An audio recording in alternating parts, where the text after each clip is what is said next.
Manchester United have won a game of football and we're 6th in the Premier League. And I said top 6 Europa League. We're good enough to get that. And with one game a week, we should be getting that. Was the first half performance absolutely atrocious and a sackable performance? Yes.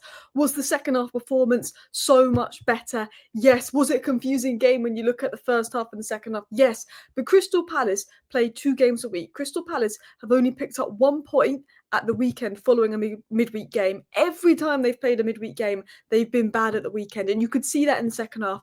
Crystal Palace were absolutely knackered and we took advantage of that. In the first half, Crystal Palace were all over us. They were winning the second balls. They had more fight. They had more intensity. In the second half, they're absolutely knackered. And that's where one game a week United should be. That's where one game a week United should be showing up. And we dominated that second half. And I'm glad we got the 3 points. There's 9 Premier League teams in Europe this season. We have to take advantage of that. But I have to say, was it sustainable? I don't think so. Do I still have concerns? Absolutely. But am I happy that we're 6th place in the league? And am I happy with the result? Absolutely. But I have concerns. I've noticed something big about this game and I want to talk about it. So at the moment we made it 2-1. This was the XG. Palace had 1.8 XG to our 1.04 XG. But if you look at open play XG, Palace had 0.77 to 0.02. We had 0.02 open play XG. Majority of our goals have come from set pieces this season. We're like Arsenal, but also have actually scored by play goals, which is fine because Maguire, Casemiro, Bruno. But I don't think our last 4 performances have been sustainable. I don't want to be negative because we won the game, but the first half was atrocious. The first half was sackable. I was not happy, and I thought this team struggles. We know this season, going into this game, that Crystal Palace struggle at the weekend when they have a game midweek, and they had a game midweek, and in the first half, it was atrocious. In the second half, we didn't really create anything in open play, but we took advantage of set pieces. Zirkzee scored one of the best goals you'd seen from a very tough angle, and Mason Mount scored a very good goal. I will say this, when I'm looking at the games we're winning, bar Sunderland, it is taking individual brilliance to win those games. Or it's just maybe not a sustainable win. Like we won today, I'm happy with the win, but I'm like, if we play like that every week, we're going to lose, we're going to win, we're going to like. I don't look at that and think this is a team that will guarantee get top 6 when they play like that. The Sunderland win was convincing. The Liverpool game, they hit the post multiple times. Liverpool had lost 9 and 12. The Brighton win, we almost bottled that. The Sunderland win was convincing. The Chelsea win was 10 men really early on and weird Maresca subs. It wasn't, I would say, a convincing performance, but I have noticed something big. Man United now lead the league in non-penalty set-piece goals 10 and percentage of goals scored outside of open play, which is 11 out of 19. Doesn't take a genius to connect the dots. We aren't good in open play. 7 out of 10 of our goals away from home have been from set pieces. We weren't creating anything in open play. Even when we have Sesko and Cunha fit, we're not creating enough in open play. And that is very, very concerning. And that is something that we need to work on. Because I do worry that we won today, but we won today because we play 1 game a week. They play 2 games a week and they were absolutely knackered. I don't think we won today because Ruben Amorim produced some tactical miracle. I think we won today because the players came out in the second half with some real fight and individual brilliance of Mount's goal and Zirkzee's goal.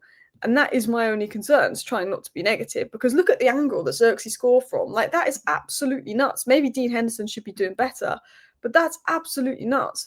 But we're not creating, and this is a huge concern. I'm happy with the second half performance, but we're not creating. But what I'm most happy with is that we're taking advantage of 1 game a week, because Crystal Palace have only taken 1 point in the Premier League after playing midweek. And I completely agree with Adam's tweet here. This is the first time I can remember this season when Man United have ran out a game and made the rest advantage count. Crystal Palace rocketed them in the first half, but since half time they faded badly. More please, increasingly important as fatigue occurs. The longer and longer the season goes on, this difference should show. There's a lot of teams in Europe this season. There's 9 Premier League teams in Europe this season. And the further and further we get into the season, the better and better we should get, and the worse and worse they should get, because we should see the impact. Arsenal, City, Chelsea, Villa, Palace, Forest, Liverpool, Tottenham, and Newcastle are all in Europe this season. So when we play those teams at the weekend and they've had a midweek game, we should have a nice advantage over them when it comes to the physical side. And we saw that in the second half today. Now, you could look at it 2 ways. you could say the players showed up in the second half, and when the players show up and match the intensity in the second half, we win games and we look better. Or you could see it as, well, Palace got knackered, the players saved Ruben Amorim's job, Ruben Amorim was bad, the players showed up, did some individual brilliance, and took the pressure off him. Because if we'd not won today, we'd have been 4 games in a row without winning the league and 4 unconvincing performances. So this win was key, because I think if we'd have lost today, I think there would have been big pressure on Ruben Amorim, because that would have been 4 games without a win, Everton who just got battered, Tottenham who just got battered. I think the pressure would have been on. But as mentioned here by Charlie, which I mentioned earlier, there's 9 PL teams in Europe. This gives United an opportunity. The players are good enough to challenge for UCL football in the current state of the league if we platform well. But though, many of them aren't platformed well. This is my concern. Now, I think top 6 Europa League, I think 6th Europa League is maybe the best we can get. But when you look at Liverpool and Tottenham not being convincing, Arsenal are the only solid team. Chelsea are pretty good. City will get top 4. You look at Liverpool, Villa, Man United, Newcastle. There is a 4th spot and a 5th spot available, and there is a 4th and 5th spot up for grabs. But I think this Man United squad potentially could sneak 5th as teams get tired at the end of the season because they're in Europe. I think we could potentially sneak 5th. Europa League has to be the minimum because I think we have a good enough team to do it. But it is about platforming the players, and I think it is on Amorim to do that. I think if Amorim doesn't get Europa League, I think he could be sad, because this is my problem with Amorim. Wish Amorim would be more adaptable and just play our players to their strengths. This is so disjointed. This first half was so disjointed. Now, to be fair to Amorim, I'm going to give Amorim big credit. He used Zirkzee as a target man in the first half. Everybody knows that Zirkzee is not a target man. That's not Zirkzee's game. In the second half, he let Zirkzee drop into the left pockets. He let Mbeumo become more of a striker, and Zirkzee had a very good second half. But he was using Zirkzee as a target man, which is not his game. He had the best creative number 10 in Bruno and plays him as a 6. He has a right back that can't cross playing left wing back. Delo did have a good game. He has a winger playing wing back. He has a left back at centre back.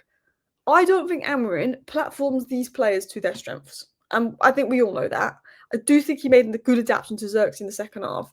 But I believe with 1 game a week, with the advantage we have with the squad that we have, we are good enough to get Europa League football. But I think to get that, Ruben Amorim needs to learn how to platform this squad and get the best out of them, which is something that he's failing to do. And that is a concern of mine. But overall, I want to talk about my general views. I want to talk about Euro. I want to talk about a few things. Mixed performance, happy with the 3 points, happy with the second half. Zirkzee had an amazing second half. The goal from Zirkzee was phenomenal. If Zirkzee doesn't score that goal, we might lose 1-0. Because the minute Zirkzee scored that goal, we got a bit of momentum. Crystal Palace all of a sudden had to have a bit more of the ball. And as we know, we do better without the ball. Phenomenal goal from Zirkzee. After the goal, I thought his hold-up, his passing, his all-round play improved from what was probably a horror show of first half. Palace, I think, tied in the second half, and that gave us a big advantage. You could see in the first half, Palace were all over us. Adam Wharton was running rings around us. In the second half, Palace looked absolutely knackered. I'm happy with the win, but I'm worried that it's not sustainable. It took a really good goal from Zirkzee and a really good goal from Mount to turn it around, and we didn't do much in open play. Dalot. I've given Dalot a lot of stick lately, but I have to say I thought Dalot had a very good game. I thought that Dalot was robbed of a free kick, but I thought that Dalot had a very good game. I think that was a good game from Dalot. I think Amorim made a good tactical switch with Zirkzee in the second half. I think the first half performance was a joke. I thought Luke Shaw was phenomenal today. We could have been 3-0 down at half-time. We seriously could have been 3-0 down at half-time if it wasn't for one unbelievable block and one unbelievable tackle from Luke Shaw at the end of the first half. I think Luke Shaw was really good today. I thought Sen Lamons did well. It's a game to forget for Euro. You could tell he was visibly upset after the game. I think the penalty is harsh. It obviously is a penalty, but I think he slips. And I think people have been a bit critical on him there. It's so obvious he slips. The pitch is slippy. We seen De Ligt slip, but it cost Euro. I thought Euro was good until the penalty kick. He slipped, he gave away the penalty, and then his confidence was knocked. And I don't think he was good after that, if I was going to be honest. I don't think we won because of Amorim. I think we won because the players absolutely produced some brilliance there. I don't think the football's sustainable. I thought the midfield was atrocious in the first half. I thought Bruno and Casemiro in the first half absolutely got destroyed, absolutely got run over by Crystal Palace. And considering Crystal Palace don't have the most mobile midfield, I was concerned. I think in the second half, they were a lot better. But I thought in the first half that midfield two was poor. I think in the second half they had a good game. I thought Le Mans did well, of course. I'm happy to see Leach back. I think it's really good to see Zirkzee score because the confidence he'll get from that goal. Mason Mount, look, I think he had a good game in the end. I thought he was a bit passenger in the first half. Second half, I thought it was very good.